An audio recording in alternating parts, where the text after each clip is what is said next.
disappeared. A number of them disappeared. And what the Chinese government did at that point was that they prohibited travel between Wuhan and the rest of China, and knowing the potential for a pandemic, and yet they allowed travel to go from Wuhan to the rest of the world. Chinese from Wuhan went to Korea, they went to Europe, they went to the United States, they went all over the world spreading the pandemic. And so the Chinese government, the totalitarian communist Chinese government, they used the pandemic as they used the coronavirus or COVID-19 as a biological weapon. And that's where we are today.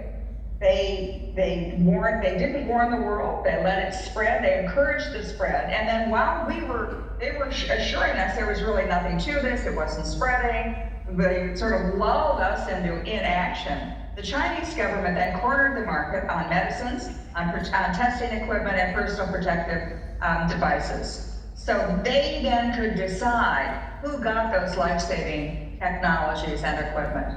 And if a country dared criticize China, I mean, the European governments tried to criticize China, and the Chinese went to them and said, you criticize us, and we're not letting you have the PPE, we're not letting you have the testing. They came to the White House and they said to President Trump, if you criticize our behavior, if you blame us for any of this, we're going to cut off your supplies of penicillin, amoxicillin, and acetaminophen.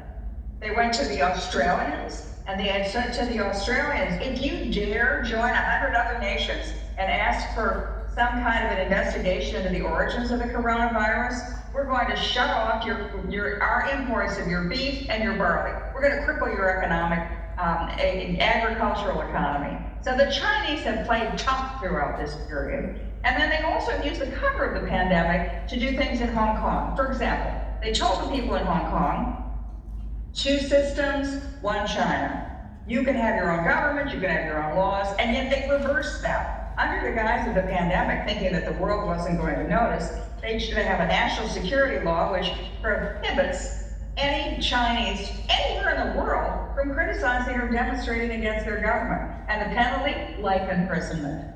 They also are now buying up at fire sale prices technology companies in the West and in Asia, as well as resource companies around the world.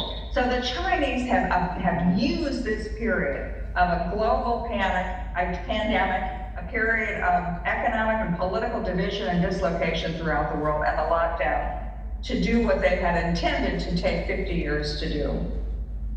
We always knew that China wanted to dominate the world by mid-century. They made no secret of it. They wanted to dominate a trade route, a maritime trade route that would go from Europe and the Middle East and East Africa through the South China Sea and East China Sea to Asia.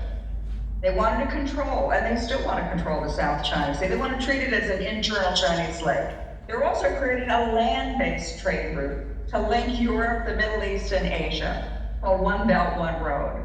In addition to that, they plan to dominate the communications of the future, and they're trying to build the internet infrastructure of the future. I mean, Gordon Chang and others mentioned earlier 5G. They want to use 5G, and in particular their company Huawei, to really